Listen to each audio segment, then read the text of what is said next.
குமரி கண்டத்தில் தோன்றிய தமிழ் மரபினரே பாண்டியர்கள் என கூறப்படுகிறது. இந்திய பெருங்கடலில் மூழ்கி விட்டது என கூறப்படும் குமரி கண்டத்தில் 72 நாடுகள் இருந்தன. அதன் தலைநகராக தென்மதுரை விளங்கியது. பாண்டிய மன்னர்களின் தலைநகராக விளங்கிய இந்த தென்மதுரை கடற்கோள் எனப்படும் சுனாமியால் அழிவுற்றது. இந்த கடற்கோளில் அழியாது இருந்து எஞ்சிய நாடுகளின் தலைநகராக கபாடபுரம் விளங்கியது. இரண்டாம் கடற்கோளால் அந்த நாடும் அழிந்தது. அந்த வலிவின் பின்னர் தற்போதுள்ள மதுரை பாண்டியர்களின் தலைநகராக மாறியது. பாண்டிய மன்னர்களால் அந்த காலகட்டத்தில் தமிழ் சங்கம் அமைக்கப்பட்டது. பிற்காலத்தில் பாண்டிய மன்னர்களின் வழிவந்த ராமநாதபுரம் சேதுபதி மன்னர் தமிழ் சங்கத்தை புனரமைத்தார். கடைசியாக அவர்கள் குடும்பத்தின் வழிவந்த பாண்டித்துரை தேவர் அதை சீரமைத்தார் என்பது வரலாற்று சான்றுகள் கூறுகின்றன. பாண்டிய மன்னர்களின் இடைச்சங்க தலைநகரான கபாடபுரம் பொன் முத்துக்களால் அலங்கரிக்கப்பட்டிருந்தது என்றும் முத்து பொன் அலங்கரித்த கோட்டை வாயில் இருந்தது என்றும் இராமாயணத்தில் கூறப்பட்டு உள்ளது. பல இந்து மத புராணங்களும் தமிழ் இலக்கியம் மற்றும் நாட்டுப்புற கதைகளும் பல பாண்டிய மன்னர்கள் இருந்ததாகவும் அவர்கள் வரிசையாக பதவியேற்றதாகவும் குறிப்பிடுகின்றன. இது தவிர்த்து திருவிளையாடல் புராணங்களில் 70க்கும் மேற்பட்ட பாண்டிய மன்னர்களும், நற்குடி வேளாளர் வரலாற்றில் 201 பாண்டிய மன்னர்களும், இறையனார் அகப்பொருள் நக்கீரனார் உரையில் 197 பாண்டியர்களும் வாழ்ந்தார்கள் என குறிப்பிடப்பட்டு உள்ளது. புராணங்களிலே கூறப்பட்டு உள்ளதால் இவர்கள் புராண காலத்திலேயே வாழ்ந்தார்கள் எனவும் அறியப்படுகிறது. இந்த புராணங்கள் படி மலையத்தசுவ பாண்டியன் மகள் மீனாட்சி இவளது திருமணம் மதுரையில் சிவனுடன் நடந்தது. சோமசுந்தர பெருமானாக மதுரை தமிழ் சங்கத்தில் இருந்து தமிழ் வளர்த்தார் இவர். மதுரை மீனாட்சி பெரும்படையோடு இமயம் வரை படையெடுத்து சென்றார். அதன் வழிவந்த வழிமுறையினரே மௌரியர்கள் என்று கருதப்படுகிறது. இந்த வழியில் சித்திராங்கதன் வந்தான் என்பதும் அவன் மகளே சித்திராங்கதை என்பதும் குறிப்பிடத்தக்கது. சுமார் 300ஆம் ஆண்டுகளில் இந்தியா வந்த மெகஸ்தனத்து என்ற அயல்நாட்டுக்காரர் பாண்டிய நாடு இருந்ததை பற்றி குறிப்பிட்டு உள்ளார். அவரது குறிப்பில் பாண்டிய நாடு பற்றி தகவல்களும் உள்ளன. எரக்லிஸ் என்ற மன்னனுக்கு பண்டையா என்ற பெண் பிறந்தால் அவளுக்கு கடல் சார்ந்த தென்னாட்டை கொடுத்தான். அதில் 350 ஊர்கள் இருந்தன. நாள்தோறும் அரசிற்கு ஓர் ஊர் மக்கள் திரை செலுத்த வேண்டும் என்று ஆணையிட்டான் என்ற செய்தியை யவன நாட்டு தூதுவனின் குறிப்பிலும் உள்ளது. சுமார் 200ஆம் ஆண்டு காலகட்டத்தில் முதல் 2 நூற்றாண்டுகளில் தமிழர் யவனர்களோடு சிறந்த வணிக உறவு வைத்திருந்தனர் என்றும் செங்கடல் செலவு என்னும் கிரேக்க வணிக நூலேட்டில் மூவேந்தர் துறைமுகங்களான நரவு, தொண்டி, முசிறி, நீலகண்ட நகரம், கொர்க்கை, அழகன்குளம், காலப்பட்டினம், பாண்டிச்சேரி, எயில்பட்டினம் போன்றவற்றை சிறந்த துறைமுகங்களாக இருந்ததாக பெரிப்ளுஸ் என்னும் வரலாற்று ஆசிரியர் கூறுகிறார். சுமார் 250ஆம் ஆண்டு காலகட்டத்தில் சீன நாட்டு வரலாற்றியல் அறிஞர் யூ யுவான் அவர்கள் பாண்டியர்கள் அரசாங்கத்தை பான்யுவி என்று குறிப்பிட்டுள்ளார். 1268ஆம் ஆண்டு முதல் 1310ஆம் ஆண்டு வரை குலசேகர பாண்டியனின் ஆட்சியில் மதுரை உலகின் தலைசிறந்த செல்வ செழிப்புள்ள நகரமாக இருந்ததாக மார்க்கோபோலோ குறிப்பிட்டுள்ளார். பாண்டியர்களுக்கும் ஏமன் நாட்டவர்களுக்கும் 1289ஆம் ஆண்டில் சிறந்த குதிரை வணிகம் நடந்ததாக இபின் பட்டுலா குறிப்பிட்டுள்ளார். மகத நாட்டு அரசர்கள் மௌரியர்கள், மௌரிய பேரரசன் அசோகர் கல்வெட்டுக்களில் பாண்டிய நாடு பாண்டியர் பற்றிய செய்திகள் உள்ளன. இலங்கையை ஆண்ட விஜயன் தனியாட்சி புரிந்தவன். இவன் பாண்டிய மன்னன் ஒருவனின் மகளை மணந்தான். அந்த பாண்டிய மன்னனுக்கு ஆண்டுதோறும் பல பரிசுகளை அனுப்பினான் என்று மகாவம்சம் கூறுகிறது. பாண்டியர்கள் சந்திர குலத்தை சார்ந்தவர்கள் என்றும், வேப்பம்பூ மாலை அணிந்தார்கள் என்றும், மீன் கொடியை உடையவர்கள் என்றும் சங்ககால நூல் குறிப்புகளும் கல்வெட்டுக்களும் சாசனங்களும் மெய்கீர்த்திகளும் கூறுகின்றன. புராண காலத்திலும் சரி, அதன் பிறகு வந்த காலத்திலும் சரி, பாண்டியர்கள் வீரத்தோடும் தீரத்தோடும் செயல்பட்டு இருக்கிறார்கள் என்று பல வரலாற்று ஆதாரங்கள் கூறுகின்றன. செல்வ செழிப்புடனும் அந்நாடு பல போர்களில் வெற்றி பெற்று கோலோச்சிய சிறந்த மாவீரர்களாக மன்னர்கள் விளங்கியிருக்கிறார்கள். அந்த காலகட்டத்தில் வடநாட்டில் பல்லவர்களால் அடித்து விரட்டப்பட்ட களப்பிரர் சுமார் 300-600 அந்த காலகட்டத்தில் கன்னட நாடு வழியாக கொங்கு நாட்டிலும் சேர சோழ பாண்டிய நாட்டிலும் புகுந்து பாண்டியர்களை அடக்கி ஆள முற்பட்டனர். இருந்தாலும் பல போராட்டத்துக்கு இடையில் ஆளவண்டி வந்தது. களப்பிரர்களை தொடர்ந்து வந்த பல்லவர் ஆட்சி காலமான 330 மற்றும் 550 ஆண்டு காலகட்டத்தில் வரையிலும் பாண்டிய பேரரசு பெரும் வீழ்ச்சியடைந்ததாக கருதப்படுகிறது. ஆனாலும் கடுங்கோன் ஆட்சி காலத்தில் பாண்டியராட்சி எழுச்சி பெற்றது. பல்லவர்களின் தாக்கமும் களப்பிரர்களை வீழ்த்தியது. இதன் பின்னர் இடைக்கால பாண்டியராட்சி எழுச்சி பெற்று மீண்டும் வீரத்தோடு நிலைநாட்டியது. பாண்டிய நாட்டின் பெரும் பகுதிகள் 1020 முதல் 1070 ஆண்டு வரை சோழ மன்னர்களின் ஆட்சியில் இருந்தது. ராஜராஜ சோழன் மகனான ராஜேந்திர சோழனின் 3 மகன்களான சுந்தர சோழ பாண்டியன், விக்கிரம சோழ பாண்டியன், பராக்கிரம பாண்டியன் மூவரும் சோழ பாண்டியர் என பட்டம் பெற்று பாண்டிய நாட்டினை ஆட்சி செய்த சோழ மன்னர்களாவார். அதாவது சோழ மன்னர்களே பாண்டியர்கள் பெயரை வைக்கும் அளவுக்கு பாண்டியர்கள் சிறந்து விளங்கியிருக்கிறார்கள்.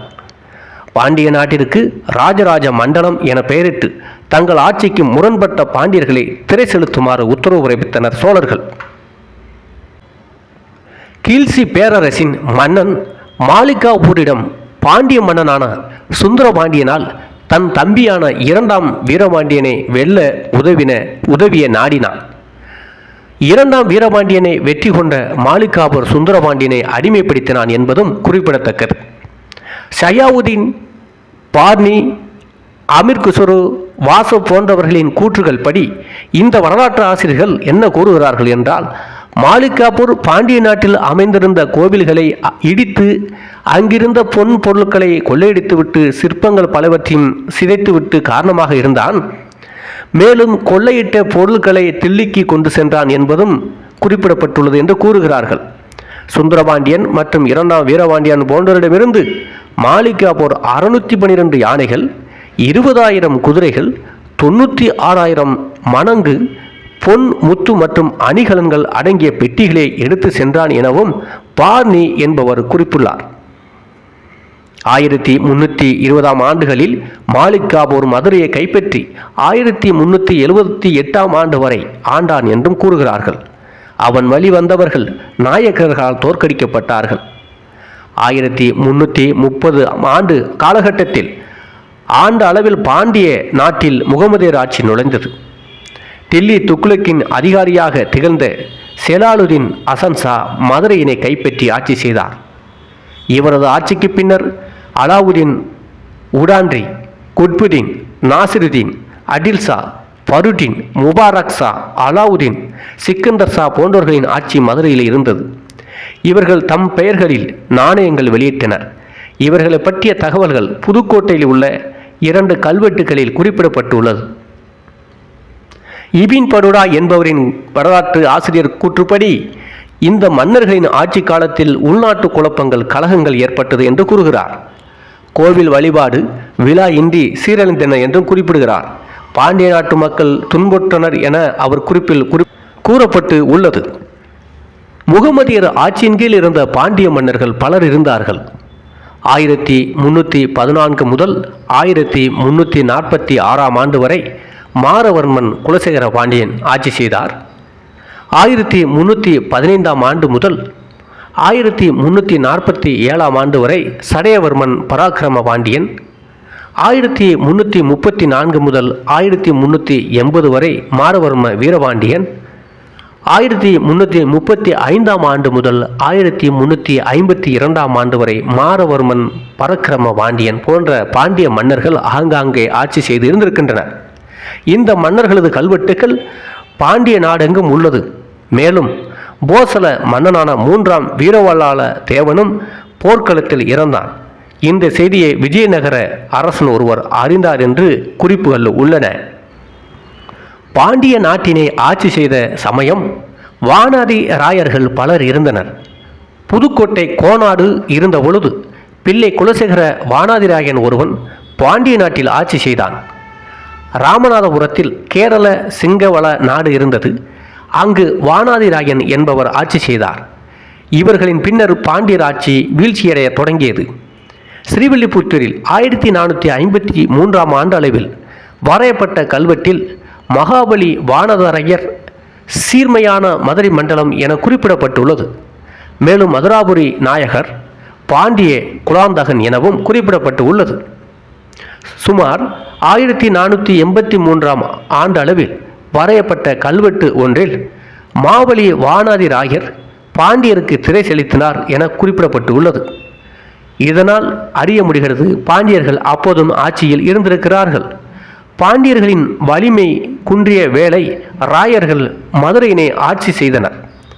புதுக்கோட்டை குடுமியான் மலை கல்வெட்டில் பாண்டியர் ராயரிடம் போரில் தோற்றதை பற்றி குறிப்பிடப்பட்டுள்ளது. ராயர்களின் ஆட்சி 17ஆம் நூற்றாண்டு வரையில் தொடர்ந்தது. பாண்டியர்களின் ஆட்சி இந்த காலத்தில் இல்லாமல் இருந்தது என்றும் குறிப்பிடப்பட்டு உள்ளது. 1310 ஆண்டு முதல் 1748 ஆண்டு வரை தமிழ் மண்ணை விஜயநகர பேரரசு ஆண்டது. நாயக்க மன்னர்கள் அரசியல் அதிகாரிகளாக ஆட்சி புரிந்து உள்ளனர். இவர்கள் ஆட்சி காலத்தில் தமிழகத்தில் கோவில்கள், மண்டபங்கள், சிற்ப கூடங்கள், உலக புகழ்பெற்ற சிற்பங்கள் போன்றவை சிறப்பு அம்சமாக விளங்கின. சேர, சோழ, பாண்டியர் போன்ற பேரரசுகள் விஜயநகர பேரரசு காலத்தில் வீழ்ச்சியுற்றிருந்தன. பல பாண்டிய மன்னர்கள் குறுநில மன்னர்களாக இருந்து விஜயநகர பேரரசிடம் திரை செலுத்தி வரி செலுத்தி வந்துள்ளனர் என குறிப்புகள் உள்ளன. நாயக்க மன்னர்கள் ஆட்சியில் கீழ் இருந்த பாண்டிய மன்னர்கள் பலர். பராக்கிரம பாண்டியன் என்ற பெயரில் நாயக்கர் காலத்தில் 3 மன்னர்கள் இருந்துள்ளனர். 1387 ஆண்டு அளவில் பராக்கிரம பாண்டியன் திருக்குற்றாலத்தில் திருப்பணி புரிந்தார். 1384 ஆண்டு முதல் 1415 ஆண்டு வரை பாண்டிய நாட்டில் ஆட்சி புரிந்தார். பராக்கிரம பாண்டியன் என்ற பெயருடைய ஒருவர் என்பது குறிப்பில் உள்ளது. 1401 ஆண்டு முதல் 1434 ஆண்டு வரை பராக்கிரம பாண்டியன் ஒருவர் பாண்டிய நாட்டில் ஆட்சி செய்தார் என்று குறிப்புகளும் உள்ளன. சடையவர்மன் குலசேகர பாண்டியன் என்ற பெயர் கொண்ட ஒருவர் 1396 ஆண்டில் பட்டம் பெற்றார் என்ற கரிவலம் வந்த நல்லூர் கல்வெட்டு குறிப்பிடுகிறது. திருப்பத்தூரை, குற்றாலம் ஆகிய ஊர்களில் உள்ள கல்வெட்டு குறிப்புகளின்படி 1401 ஆண்டு முதல் 1422 ஆண்டு வரை சடையவர்மன் விக்கிரமபாண்டியன் என்பவர் பாண்டிய நாட்டில் ஆட்சி புரிந்தார் என குறிப்புகள் உள்ளன. இவர்கள் அனைவரும் பாண்டிய நாட்டினை ஆண்ட உதிரி அரசர்களாக இருந்தனர். இவர்கள் ஆட்சி காலத்து தலைநகரங்கள் மற்றும் இவர்கள் பணிகள் செய்த போர்கள் போன்றவற்றின் தகவல்கள் இன்னும் பல வரலாற்று சான்றுகளில் குறிக்கப்பட்டும் உள்ளது. சில சான்றுகள் குறிப்பு இல்லாமலும் முழுமையான போர் முறைகள் அறியப்படாமலும் இருக்கின்றன. பாண்டிய நாட்டு குறுநில மன்னர்கள் பலர் இருந்திருக்கிறார்கள். மானாபரணன், வீரகேரள பாண்டியன், சுந்தர பாண்டியன், விக்கிரம பாண்டியன், வீரபாண்டியன் ஆகிய 5 மன்னர்களும் பாண்டிய நாட்டில் சோழராட்சி இருந்த சமயம் சோழ மன்னன் ராஜாதி ராஜனால் அடக்கி வைக்கப்பட்டு இருந்தார். மானாபரணன் மற்றும் வீரகேரளன் ஆகியோர் ராஜராஜனிடம் போரிட்டு தோற்றார். போர்க்களத்திலேயும் இறந்தார். சுந்தரபாண்டியன் போரில் தோற்று முல்லையூரில் ஒளிந்து கொண்டார். விக்கிரம பாண்டியர் ஈழ நாட்டுக்கு தப்பி ஓடினார். ஈழ நாடு என்பது அப்போது இருந்திருக்கிறது. வீரபாண்டியன் 1048 ஆண்டு அளவில் கொல்லப்பட்டார். கோலார், மிண்டிக்கல் கல்வெட்டு மற்றும் ராஜாதிராஜன் திருக்கல செப்பேடு போன்றவற்றில் இந்த தகவல் குறிப்பிடப்பட்டு உள்ளது. பாண்டிய மன்னர்கள் போரில் தீவிரமாக செயல்பட்டார்கள் என்றும் எந்த நேரத்திலும் போருக்கு பின்வாங்காமல் வாழ்ந்தார்கள் என்பதும் சோழர்களோடு உக்கிரமாக போரிட்டுத்தான் தோற்றார்கள் என்றும் குறிப்புகள் உள்ளன. தமிழகத்தின் தென்பகுதியில் பாண்டிய நாடு அமைந்திருந்தது. மேற்கே சேரநாடும் மலைநாடும், கிழக்கே கடல், வடக்கே சோழ நாடும் கொங்கு நாடும், தெற்கே கடலும் குமரிமுனை இதன் எல்லையாக இருந்தன. இன்றைய மதுரை, திருநெல்வேலி, ராமநாதபுரம், கன்னியாகுமரி, புதுக்கோட்டை, வெள்ளாற்றுக்கு தெற்பகுதியில் அமையப்பெற்றிருந்தது எல்லாம் பாண்டியருடைய நிலப்பரப்பாக இருந்தது. இந்த நிலப்பரப்பில் இருந்து இப்போது வாழுகின்ற சிலரை எடுத்து பார்க்கிற போது பாண்டிய வம்சத்தில் வந்தவர்கள் சேதுபதி மன்னர்கள், சேதுபதி வம்சத்தில் வந்தவர் பஸ்மன் முத்துராமலிங்க தேவர். இது போன்ற வரலாற்று சான்றுகள் ஆதாரபூர்வமாகவே இருக்கின்றன. தமிழ் சங்கத்தை பாண்டியர்கள் வளர்த்தார்கள் என்றும், அதன் பிறகு சேதுபதி மன்னர்கள் அதை ஊக்கப்படுத்தி கொண்டு வந்தார்கள் என்றும், பிறகு பாண்டித்துரை தேவர் என்பவர் அந்த சங்கத்தை மீண்டும் புத்துயிர் பெற செய்தார் என்ற வரலாற்று சான்றுகள் இருக்கின்றன. முன்னூர்த்தே தன் பரம்பு நன்னாடு வல்வேல் சாத்தன் மாய்ந்த பின்றை முல்லையும் பூத்தியோ ஒல்லையூர் நாட்டே என்று ஒரு பாடல் குறிப்பிடுகிறது. இந்த புறப்பாடல் ஊரும் நாடும் என கூறும் ரணிய முட்டத்து பெருங்குன்றத்தூர் பெருங்கலசிக்கனார் என்ற தொடர்மொழி அமைப்பு சான்றாக விளங்குகிறது. ஊர்கள், கூற்றங்கள், வளநாடுகள், மண்டலம் என அமைப்பில் பிரிக்கப்பட்டு இருந்தது. பாண்டிய நாட்டில் நாடுகள் பல பிரிவுகளாக பல பெயர்களில் பிரிக்கப்பட்டு இருந்தன. ரணிய முட்ட நாடு, குடநாடு, புறப்பரளை நாடு, ஆரி நாடு, களக்குடி நாடு, ஆப்ப நாடு, தென்புறம்பு நாடு, கருநிலக்குடி நாடு, வடபரம்பு நாடு, அடலையூர் நாடு, பொங்கலூர் நாடு, தென்கல்லக நாடு, தாளையூர் நாடு, செவுருக்கை நாடு, கீழ் செம்பி நாடு, பூங்குடி நாடு, கீரனூர் நாடு, வெண்புல நாடு, கலாந்திருக்கை நாடு, பருத்தி குடிக்கா நாடு, அலநாடு, துறையூர் நாடு, துருமா நாடு, வெண்பை குடிநாடு, இடைக்குல நாடு, நெச்சுர நாடு, சூரன்குடி நாடு, பாகனூர் கூற்றம், ஆசூர் நாடு, தும்பூர் கூற்றம், ஆண் மாநாடு, மேல்வேம்ப நாடு, தென்வாரி நாடு, வடவாரி நாடு,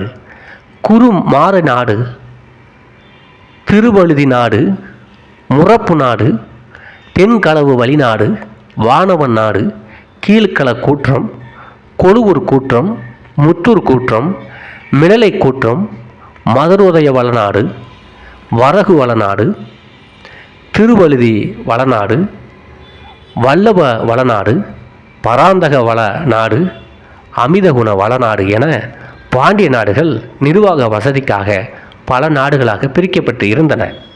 பிற்காலத்தில் ஆட்சி மாற்றம் ஏற்பட்ட காலமாற்றம் ஏற்படும் போது இந்த நாடுகள் அனைத்தும் ஊர் பேராக மாறி இருக்கின்றன. இன்றும் பல இடங்களில் நாடு என்பதை விட ஊர் பேராகவே இருக்கின்றன. குறிப்பாக பல நாடுகளாகவே பேசப்படுகிறது. ராமநாதபுரத்தில் ஆப்ப நாடு என்பது இன்றும் பிரசித்தி பெற்ற நாடாக இருக்கிறது. பாண்டிய நாட்டில் பல பிரிவுகள் இருந்துள்ளன. அலநாடு தேனி சிம்மனூர் கம்பமட்டாரம், பொங்கலூர்கா நாடு வைகாவூர் நாடு பழனி வட்டம், அண்ட நாடு ஒட்டன் சத்திரம் வட்டம், ஆப்ப நாடு கமுதி வட்டம், ஆற்றூர் நாடு அரம்ப நாடு திண்டுக்கல் வட்டம், வடகல்லக நாடு தென்கல்லக நாடு பாகனூர் கூற்றம் ஆகியவை நிலக்கோட்டை வட்டம், பூம்பாறை நாடு கொடைக்கானல் வட்டம், நெடுங்கல நாடு வத்தலக்குண்டு வட்டம்,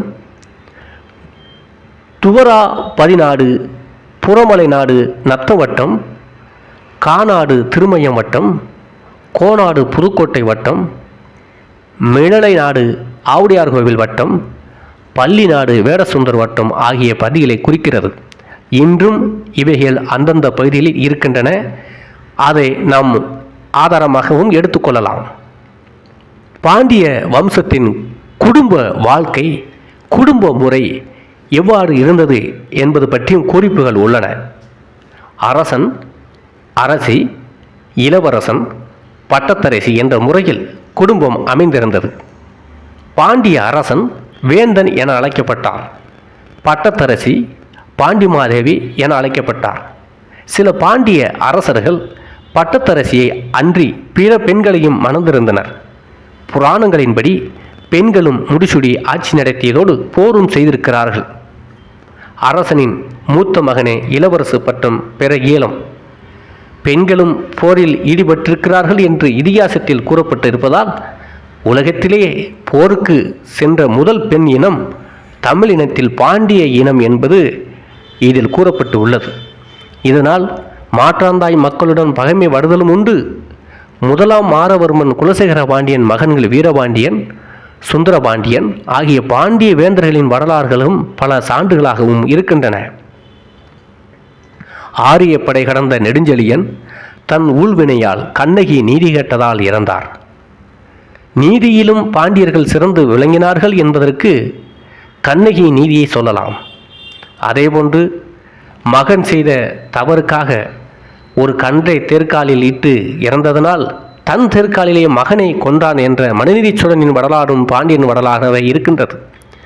அதே நேரம் இளவரசனாக கொற்கையில் இருந்த வெற்றிவேற் செழியன் மதுரைக்கு வந்து முடிசூடினார். 5 பேர் ஒரே காலத்தில் பாண்டிய நாட்டை ஆண்ட நிலையும் இருந்தது. இவர்கள் ஆட்சியின் காரணமாக அண்ணன் தம்பி தந்தை மகன் கருத்து வேறுபாடுகள் வந்தபோது ஆட்சிக்காக தந்தையை மகன் கொன்ற ஒரு நிகழ்வு பிற்கால பாண்டியர் வரலாற்றில் இருந்தது. இப்போது ஒரே கட்சியில் தந்தைக்கும் மகனுக்கும் சண்டை வருவது போல் அப்போது மன்னராட்சியிலும் சண்டை வந்திருக்கிறது என்பதை இதனால் அறிய முடிகிறது. பாண்டிய மன்னர்களின் ஆட்சி முறை எவ்வாறு இருந்தது என குறிப்புகள் உள்ளன. பாண்டியர்களின் ஆட்சிக்கு உற்ற துணையாக இருந்தவர்கள் அமைச்சர்கள். அடுத்த நிலையில் அரசியல் அதிகாரிகள், படைத்தலைவர்கள் இருந்தனர். அரையர், நாடு வகை செய்வோர், வரியியலாளர், புறவு வரி திணைக்களத்தார், திருமுகம் எழுதுவோர் ஆகியோர்களும் அரசனுக்கு ஆட்சியில் துணை செய்தாக இருந்தனர். அரையர் உள்நாட்டு பணிபுரியும் நாட்டு அதிகாரிகள் ஆவார். இவர்கள் நாட்டை சுற்றி வந்து குடிமக்கள் குறை கேட்டு நீதி வழங்குவர். நாடு வகை செய்வோர் என்பவர்கள் ஊரில் உள்ள நிலங்களில் அளந்து பணி செய்பவர்கள். 3வது வரியிலார் என்பவர்கள் அனைத்து வகையிலும் ஊர் மக்கள் அரசுக்கு வரி செலுத்துவதை கணக்கில் வைப்பார்கள். Income tax department. 4வது புறவு வரி திணைக்களத்தார், வட்டாட்சியர் போல் செயல்படுபவர்கள். இவ்வாறு அரசருக்கு உறுதுணையாக பல அதிகாரிகள் துறை வாரியாக பிரிக்கப்பட்டு இருந்திருக்கிறார்கள். பாண்டிய மன்னர்கள் அரசியல் அதிகாரிகளின் பணியை பாராட்டி பட்டங்களும் அளித்துள்ளனர்.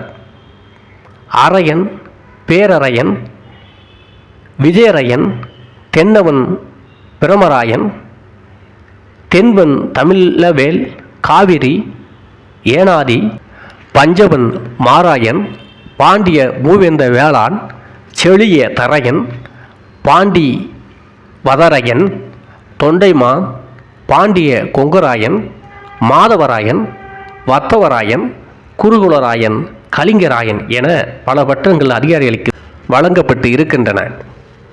பாண்டியர் காலத்தில் வரியை இறை என்று அழைத்தனர். இறை பெறுதல் முறை என்பது வழக்கத்தில் இருந்து வந்திருக்கிறது. குடிகள் அரசனுக்கு நிலவரி கொடுத்தார்கள். விளைநெல், காசு, பொன் வரியாக கொடுத்தனர். ஊர் தலைவர்கள் மக்களிடம் பெற்று அரசிடம் அளித்தனர். தளியிறை, செக்கிரை, தட்டார்பட்டம், இடைவரி சான்று வரி, பாடிகாவல், மன இறை, உள்கு முதலான வரிமுறைகள் இருந்தன.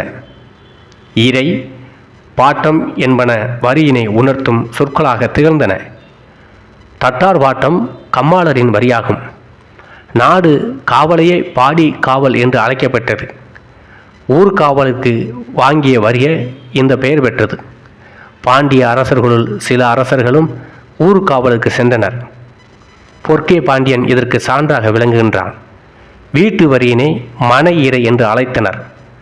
களத்திலும் காலினும் வரும் பொருள்களுக்கு வாங்கும் வரியே சுங்க வரி என்று அழைக்கப்பட்டது. ஊர்கள் அனைத்தும் உள்ள நிலங்களை அளந்து வரிகள் விதிக்கப்பட்டது. பாண்டிய நாடு முழுவதும் அளக்கப்பட்டது. நாடு வகை செய்வோர் அளந்தனர். நிலத்தினை அளக்கும் கோல் சுந்தரபாண்டியன் கோல் என்ற பெயரை கொண்டிருந்தது. 24 அடி கொண்ட தடியாகும் இந்த கோல். குடிதாங்கி கோலும் அளவுகோலாக புழக்கத்தில் இருந்தது. நிலங்களை குழி, மா, வேலி என்று பெயரிட்டு அளந்தனர். அளந்த நிலத்திற்கு எல்லைக்கல் நட்டனர். இந்த கற்களே புல்லடி கற்களாகும். சிவன் கோயில்களுக்கு இடைப்பட்ட நிலத்திற்கு திரிசூலக்கல் நடப்பட்டது. திருமால் கோவிலுக்கு இடைப்பட்ட நிலத்திற்கு திருவாலிக்கல் நடப்பட்டது. நீர் நிலம் நஞ்சை என மேட்டு நிலம் புஞ்சை என அழைக்கப்பட்டது. நத்தம், தோட்டம் என்ற வழக்கும் புழக்கத்தில் இருந்தது. இன்று பேசக்கூடிய இந்த வார்த்தைகள் பாண்டிய மன்னர் காலத்தில் தோற்றுவிக்கப்பட்டது என்பதை நம்மால் அறிய முடிகிறது. இறைவன் கோவிலுக்கு அளிக்கப்படும் கொடை இறையிலை என அழைக்கப்பட்டது. சிவன் கோவிலுக்கு அளிக்கப்பட்ட இறையிலை தேவதானம் என அழைக்கப்பட்டது. திருமால் கோவிலுக்கு அளிக்கப்பட்ட இறையிலைக்கு திருவிடையாட்டம் என்ற பெயர். சைன பௌத்த கோவில்களுக்கு அளிக்கப்பட்ட கொடை பள்ளி சந்தம் என அழைக்கப்பட்டது. அந்தணர்களுக்கும் வழங்கப்பட்டது. பிரமதேயம் பட்டவிருத்தி எனவும், மடங்களுக்கு வழங்கப்பட்டது மடப்புறம் எனவும், புலவர்களுக்கு முற்றூற்றும் எனவும், சோதிடர்களுக்கு கனி முற்றூற்றும் எனவும் கொடைகள் அழைக்கப்பட்டன. எண்ணல், எடுத்தல், முகத்தல், நீட்டல் ஆகிய 4 அளவைகள் பாண்டியர் ஆட்சி காலங்களில் புழக்கத்தில் இருந்து வந்திருக்கின்றன. எடுத்தல் என்பது நிறுத்தல். பொன், வெள்ளி, களஞ்சி, காணம் ஆகிய நிறைகற்களால் நிறுத்தினர். சர்க்கரை, காய்கறிகள், புளி ஆகியவற்றை துலாம், பழம் என்பவற்றால் நிறுத்தினர். இதை எடை போட்டுத்தான் வரியும் வசூலி செய்தனர். சேர் மற்றும் மணங்காலும் நிறுக்கப்பட்டு இருக்கின்றன. நெல், அரிசி, உப்பு, நெய், பால், தயிர், மிளகு, சீரகம், கடுகு ஆகியன செவிடு, அலாக்கு, உலக்கு, உரி, நாளி, குறுனி போன்ற முகரும் கருவிகளால் அளக்கப்பட்டன. அந்த கருவிகள் இன்றும் கிராமங்களில் பயன்படுத்தப்பட்டு வருகிறது. இதை பாண்டியர் காலத்தில் அவர்கள் பயன்படுத்தியிருக்கிறார்கள் என்று அறிய முடிகிறது. அந்த எடை எந்தளவு நிறுக்கப்பட்டது என்பதையும் குறிப்பில் கூறப்பட்டு இருக்கிறார்கள். 10 கர்ணம் 1 களஞ்சு, 100 பழம் 1 துலாம் என்று அளக்கப்பட்டுள்ளது. முகத்தல் அளவு என்பது 5 செவிடு 1 அலாக்கு, 2 அலாக்கு 1 உலக்கு, 2 உலக்கு 1 உரி, 2 உரி 1 நாளி, 6 நாளி 1 குறுனி, 16 குறுனி 1 களம் என அளக்கப்பட்டுள்ளது. இந்த வார்த்தை இன்றும் தமிழகத்தில் தென்பகுதியில் முக்குளத்தூர் தேவர் சமூகத்தினரால் பயன்படுத்தப்பட்டு வருகின்றன.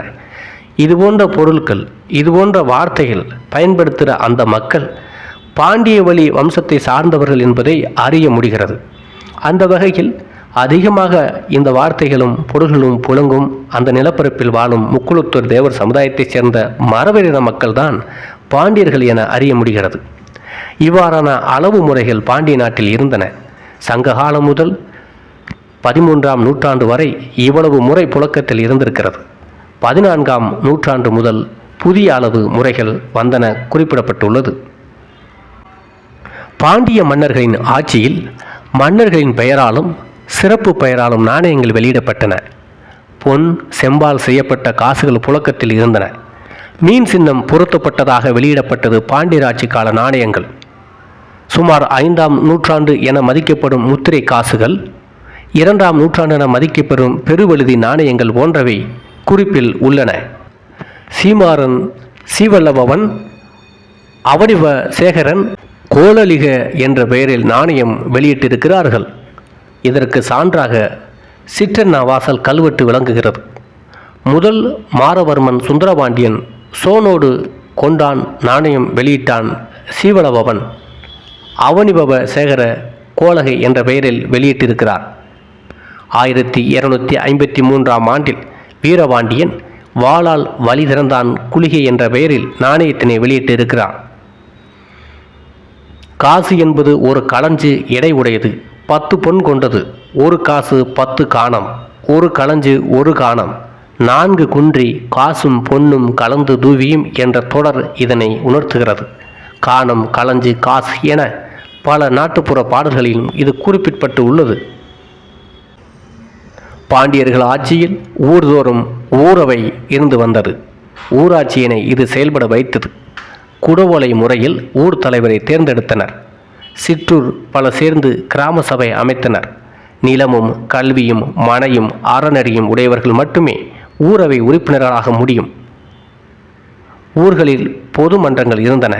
அரசு அதிகாரிகளின் மேற்பார்வையில் ஊரவை நடைபெற்றது. நீதி விசாரணைக்கு ஊரவையில் உள்கழகங்கள் இருந்தன. வாரியங்கள் என்ற பெயரில் இவை அமைந்தன. இன்று அரசு செயல்படுத்தும் ஊராட்சி, ஒன்றியம், மாவட்டம் என்ற முறை இவர்கள் வரலாறில் பதியப்பட்டுள்ளதை நினைக்கும்போது பாண்டியர் ஆட்சி காலத்தில் இது உருவாக்கப்பட்டது என்பதை அறிய முடிகிறது. சம்பத் சரவாரியம், அதாவது நீதி வழங்குதல், அறநிலையங்களை கண்காணிக்கும். ஏரி சவாரியம் என்பது நீர்நிலை பாசனத்தை கண்காணிக்கும். தோட்ட வாரியம் என்பது நிலங்களை அளப்பது, கண்காணிப்பது. பொன் வாரியம் என்பது நாணயங்களை வெளியிடுவது. பஞ்ச வாரியம் என்பது குடிமக்களிடம் வரி பெற்று அரசுக்கு அளிப்பது என்று பாண்டியர் ஆட்சி காலத்திலேயே அரசின் நிர்வாக சீர்திருத்தம் துறை வரைக பிரிக்கப்பட்டு உள்ளது. இன்று இந்தியாவில் கூட, ஏன் உலக நாடுகளிலேயே இந்த முறை இருக்கிறது. பாண்டியர்களின் வரலாறுகளை படிக்கிற போது, அதில் உள்ள குறிப்புகளை படிக்கிற போது, இதை முதலில் இந்த ஆட்சி துறை நிர்வாகத்தை கண்டுபிடித்தவர்களே பாண்டியர்கள் என நம்மால் கணிக்க முடிகிறது. அவை உறுப்பினர் பெருமக்கள் ஆளுங்கணக்கர் என்று அழைக்கப்பட்டிருக்கிறார்கள். இந்த துறை வாரியா உள்ள அதிகாரிகள் இவர்கள் ஓராண்டு ஊதியமின்றி பணிபுரிகிறார்கள். ஊர் மன்றங்களிலும் கோவில் மண்டபங்களிலும் ஊரறை கூடும் புதிய விதிகளை அமைக்கும் உரிமை ஊரவைக்கு இருந்தது.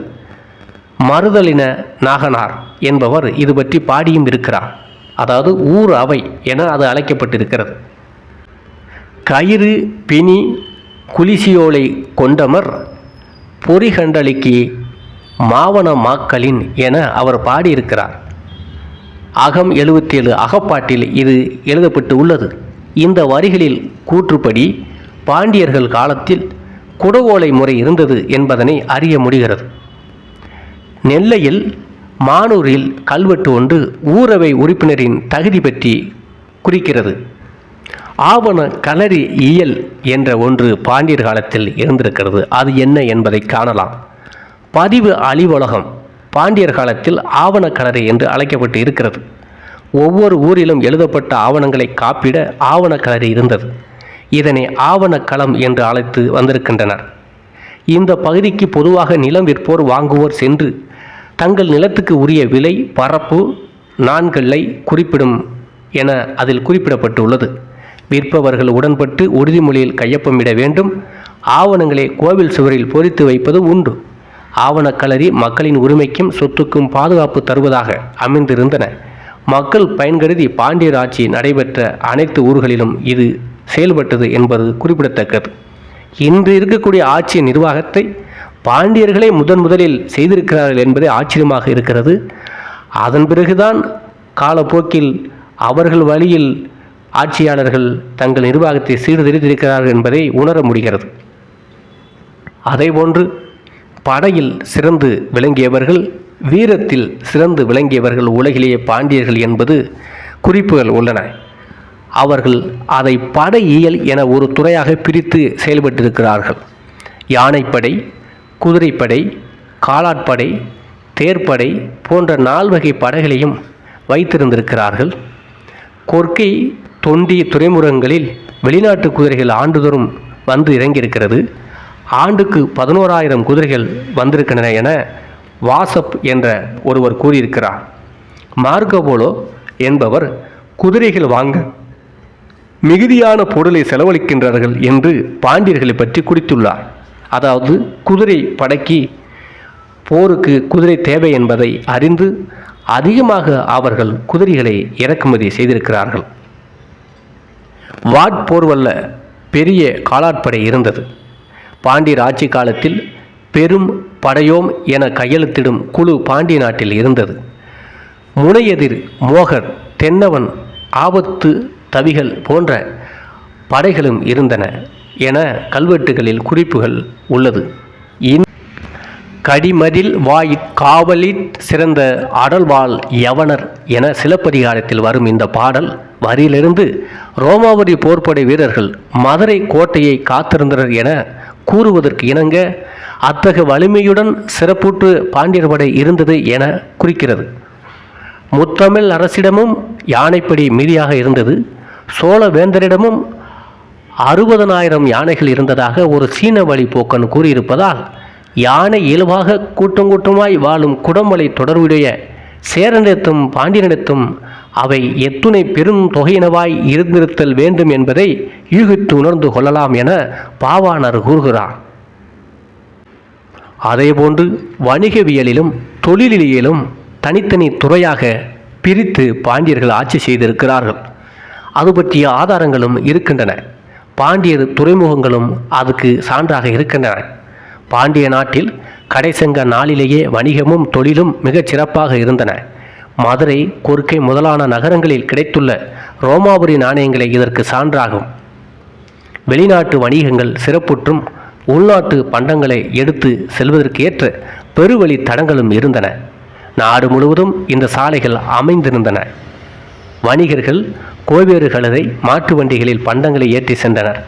வழியில் களவு போகாமல் இருக்க காவல் படைகள் இருந்தன. வணிகர்கள் கூட்டமாக செல்வதனை வணிக சாத்து என அழைத்தனர். வணிகரில் சிறந்தோர் எட்டி என்று அழைக்கப்பட்டார்கள். பாண்டிய நாட்டு கொர்க்கை பெருந்துறையில் முத்துக்களும் சங்குகளும் பெருவாரியாக கிடைத்தன. கொர்க்கை முத்து உலகெங்கும் சென்றதும் குறிப்பிடத்தக்கது. முத்து மிகப்பெரிய அளவில் வணிக சிறப்பு பொருளாக பாண்டியராட்சியில் விளங்கியிருக்கிறது. மரப்போர் வாண்டியர் அறத்திற்காக்கும் கொர்க்கையம் பெருந்துறை முத்து என பாட்டில் எழுதப்பட்டுள்ளது. அகநானூறு இதை பற்றி கூறுகிறது.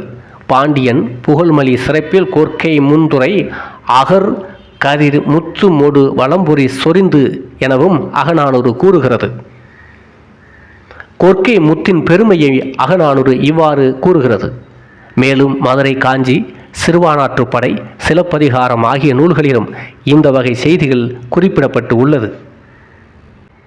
பாண்டியர் ஆட்சியில் பல்வகை தொழில்கள் சிறப்பாக நடைபெற்றிருக்கின்றன என்பதை குறிப்புகள் மூலம் அறிய முடிகிறது. பாண்டிய நாட்டில் முத்து குளித்தல், சங்கு எடுத்தல், வளையல் செய்தல், உப்பு விளைவித்தல், நூல் நூற்றல், ஆடை நெய்தல், வேளாண்மை செய்தல், ஆடு மாடு மேய்த்தல் போன்ற பல தொழில்களும் செய்து வந்தனர். மதுரையில் நுண்ணிய பருத்தி நூலினாலும் எலி மயிரினாலும் பட்டு நூலினாலும் ஆடைகள் நெய்யப்பட்டன என சிலப்பதிகார பாடல்கள் கூறுகின்றன. எலியோட ரோமத்திலும் அவர்கள் ஆடை செய்திருக்கிறார்கள் என்பதை அறிய முடிகிறது. நூலினும் மயிரினும் நுழைநூர் பட்டினும் பால் வகையை தெரியா பன்னுள் அடுக்கத்து நறும்படி செறிந்த அறுவை வீதியும் என சிலப்பதிகாரம் கூறுகிறது.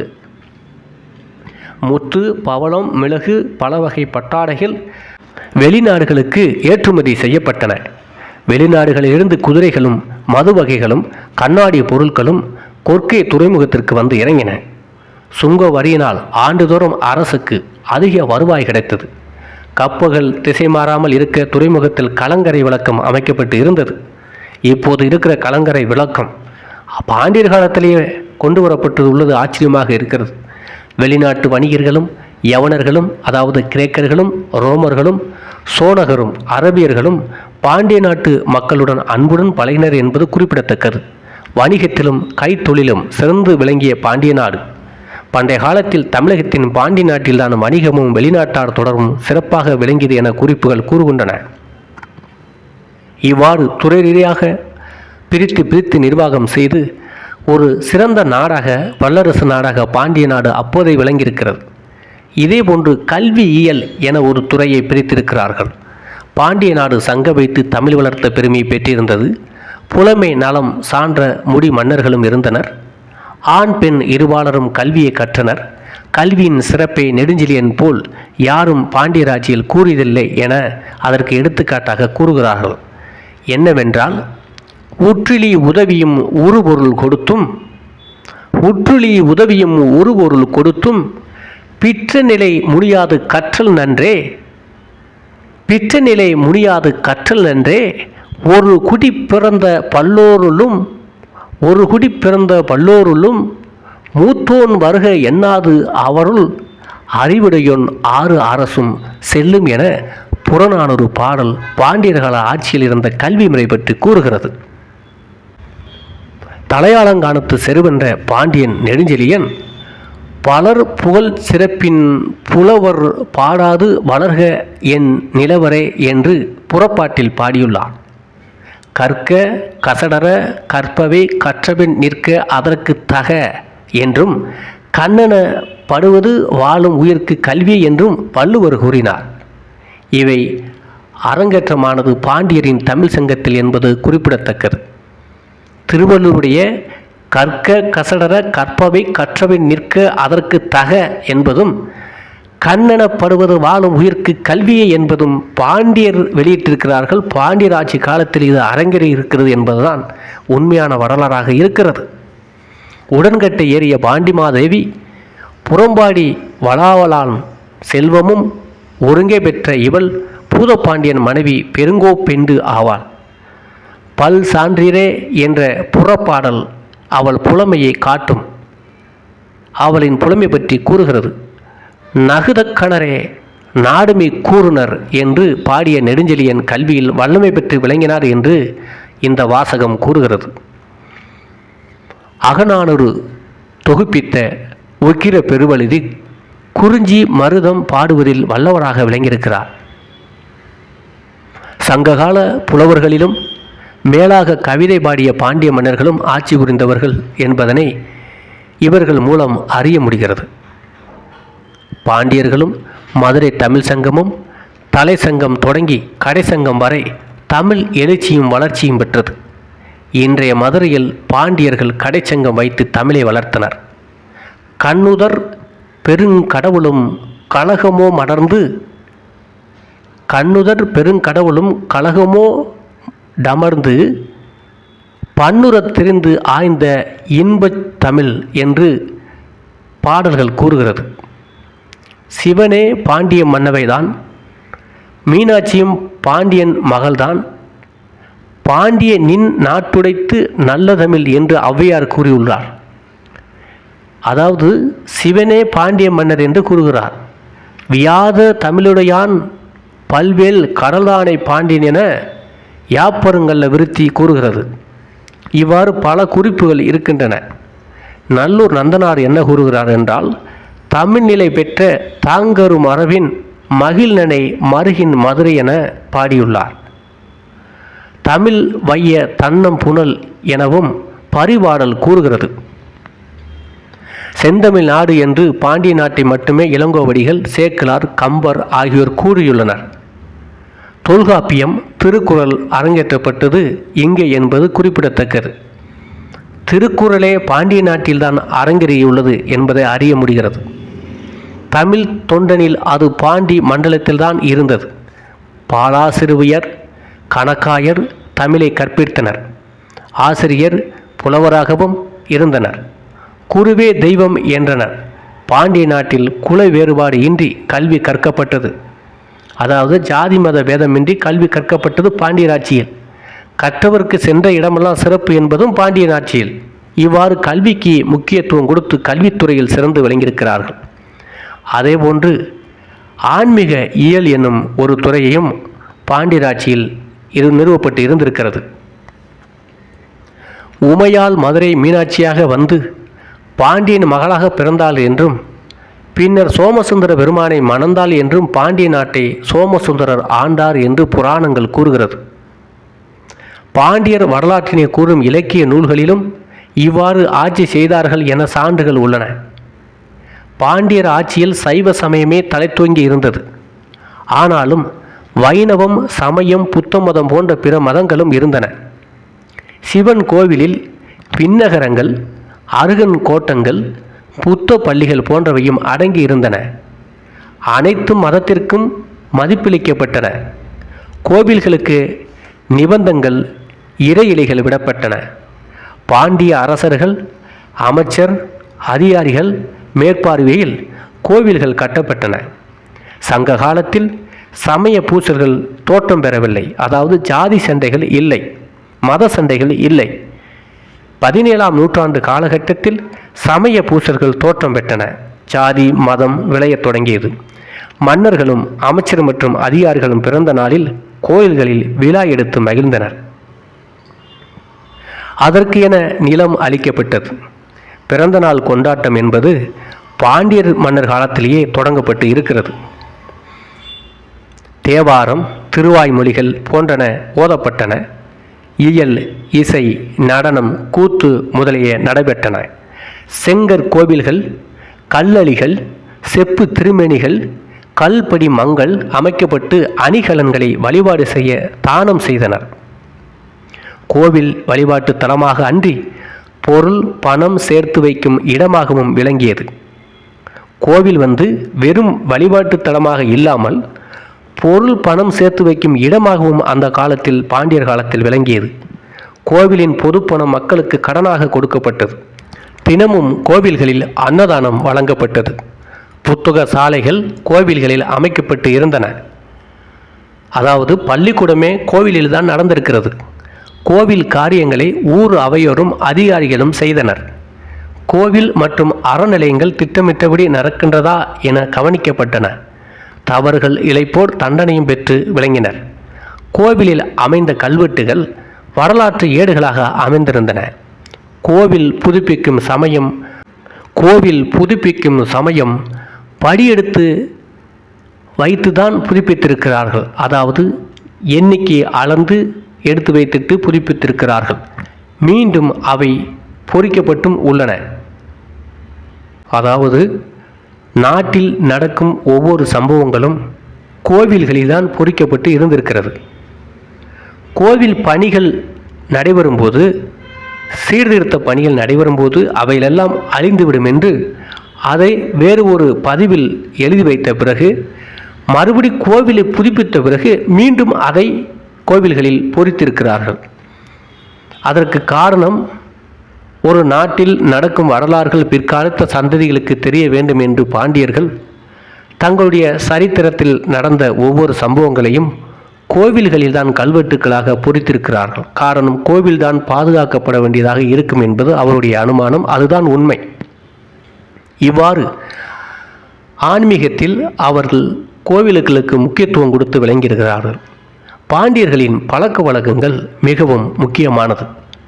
பாண்டியன் மன்னன் மகன் பெயரன் என்ற முறையில் முடிசூட்டியிருக்கிறார்கள்.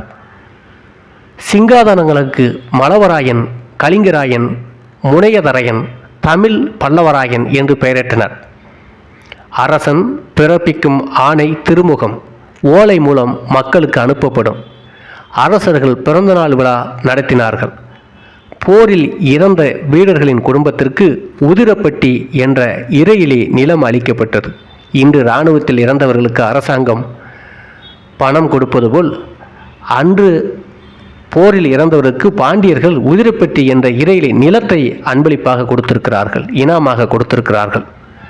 பாடிய புலவர்களுக்கு பொன்னும் பொருளும் பரிசாக அளிக்கப்பட்டன. நீதி தவறாது செங்கோல் முறை கேடாது வழங்கப்பட்டது. நீதியை நிலைநாட்ட கை குறைத்தும் உயிர் கொடுத்தும் காத்தனர். சில பாண்டியர்கள் நீதி காக்க பாண்டியன் நெடுஞ்செழியன் உயிர் கொடுத்தார். பொற்கை பாண்டியன் நீதிக்கு தன் கையை வெட்டி கொண்டார். மணிநிதி சோழன் நீதிக்காக தன் மகனை தேரில் ஏற்று கொண்டார். இன்னொரு பாண்டிய மன்னன் கண்ணகியின் நீதிக்காக அரண்மனையிலே உயிர் விட்டார். இவ்வாறு நீதிக்காக தங்கள் உயிரை நீத்த பாண்டிய மன்னர்கள் பலர் இருக்கிறார். உலகத்திலேயே தமிழ் இனத்தில்தான் நீதிக்காக நீதி தவறிவிட்டோமே என்று இறந்த மன்னர்கள் தமிழ் மன்னர்களாகத்தான் இருக்கிறார்கள் என்பது சரித்திரம். குறிப்பாக பாண்டிய மன்னர்கள் மட்டும்தான் அவ்வாறு இருந்திருக்கிறார்கள். தினமும் மக்கள் குறைகேட்கும் வழக்கம் இருந்தது. போட்டிகளில் வெற்றி பெற்றவர்களுக்கு பரிசும் பாராட்டும் செய்யப்பட்டன. காசுகள் வெளியிடப்பட்டன. பிறவி பெருங்கடல் நீத்த நாளும் இறைவனை வழிபட்டனர். அறம் ஈகையாக நீதியாக காக்கப்பட்டது. மழை வளம் சிறக்க மண்ணுயிர் வாழ்க மன்னனு வாழ்க என்ற வாழ்த்து வழக்கமும் இருந்து வந்தது. இடுவதும் சுடுவதும் இறந்தோர்க்கு உண்டு, முன்னோடு வழிபடும் வழக்கமும் இருந்திருக்கின்றன என பாண்டியரின் பாட்டு கூறுகிறது. பண்பெனப்படுவது பாடறிந்து ஒழுகல் என்று இலக்கண திணையினை கூறும் கல்வித்தொகை பாண்டிய மன்னர்கள் பண்புடையவர்களாக இருந்தனர் என்பதை விளக்குகிறது. பண்பட்ட பன்மொழி பைந்தொடி மகளிர் என சுந்தரபாண்டியனின் மெய்கீர்த்தியில் உள்ளது. ஒற்றுளி உதவியும் ஒரு பொருள் கொடுத்தும் என பாண்டிய மன்னன் ஒருவன் கூறுகின்றான். இந்த பாடல் வரிகள் உதவி செய்தல், ஈதல், அரண் செய்தல் எல்லாம் பண்பாட்டில் கூறுகளாக பாண்டிய மன்னர் காலத்தில் இருந்தன என கூறுகிறது. அவரவர் வேண்டிய அவரவர்க்கு அருளியவன் பராக்கிரம பாண்டியன் என அவர் மெய்கீர்த்திகள் கூறுகின்றன.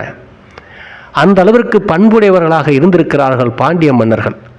இவ்வாறான நல்ல பண்பு உடையவர்களாக பாண்டிய மன்னர்கள் யார் திகழ்ந்தார்கள் என்பதும் யார் ஆட்சியில் நடந்தது எனவும் குறிப்புகள் உள்ளன. பாண்டியர் ஆட்சியில் சிறந்து விளங்கியவர்கள் எயினன் என்ற பாண்டிய மன்னன், கணபதி, சாத்தஞ்சாத்தான், தீரகரன் மூர்த்தி எயினன், கங்கரன் தீதரன், காரி, கண்டன் காங்கையன், திருக்கான பேருடையான், குருகுலத்தரையன், புல்லன், எட்டிச்சாத்தான் போன்றவர்கள் சிறந்து விளங்கி இருக்கிறார்கள். இவ்வாறு பாண்டியருடைய ஆட்சி காலம் மிக சிறந்த ஆட்சி நிர்வாகத்தை கொண்டதாக இருந்திருக்கிறது. இப்போது மக்களாட்சியில் ஒவ்வொரு துறைக்கும் ஒரு அமைச்சர்களும் அந்தந்த துறைக்கும் பகுதி வாரியாக அதிகாரிகளும் எவ்வாறு நியமிக்கப்பட்டிருக்கிறார்களோ இந்த முறை பாண்டியர்கள் ஆட்சி காலத்திலே இருந்திருக்கிறது என்பதை இந்த வரலாற்று சான்றுகள் மூலம் அறிய முடிகிறது. அதே நேரம் அவர்கள் வாழ்ந்த நிலப்பரப்பு தமிழகத்தின் தென்பகுதி, ஆரம்பத்தில் குமரிக்கண்டம் எனப்படும் கடலோரப் பகுதியில் தலைநகரம் இருந்திருக்கிறது. 2 முறை நடந்த சுனாமியால் அது அழிந்து போனதால் இறுதியில் மதுரையை தலைநகராக கொண்டு செயல்பட்டு இருக்கிறார்கள். மதுரை, தேனி, திருநெல்வேலி, ராமநாதபுரம் போன்ற பகுதிகளை மையமாக வைத்து அவர்கள் வாழ்ந்த நிலப்பரப்புகளை வைத்து பார்க்கும்போதும் இந்த வரலாற்று சான்றுகளில் அவருடைய பேச்சு வழக்கு பயன்படுத்தக்கூடிய பொருள் முறைகள் இதையெல்லாம் பார்க்கும்போது இந்த பாண்டியர்கள் முக்குலத்தோர் தேவர் சமூகத்தின் வழி வந்தவர்கள் என்பதை அறிய முடிகிறது. அந்த வழியில் வந்தவர்கள்தான் பாண்டியர்கள். ராமநாதபுரம் சேதுபதி மன்னர்கள், திருநெல்வேலியை ஆண்ட பூலித்தேவர், கட்டபொம்மனின் படத்தளபதி வெள்ளையத்தேவர், சிவகங்கையை ஆட்சி விழுந்த வேலுநாச்சியார், மருதுபாண்டியர்கள், 32 கிராமத்துக்கு சொந்தக்காரரான ஜமீன்தார் பசும்பன் முத்துராமலிங்கத்தேவர் போன்ற மாபெரும் தலைவர்கள், மாவீரர்கள், மன்னர்கள் அனைவரும் பாண்டியர்கள் வழிவந்தவர்கள் என்பதுதான் வரலாற்று சான்றுகள் மூலம் அறிய முடிகிறது.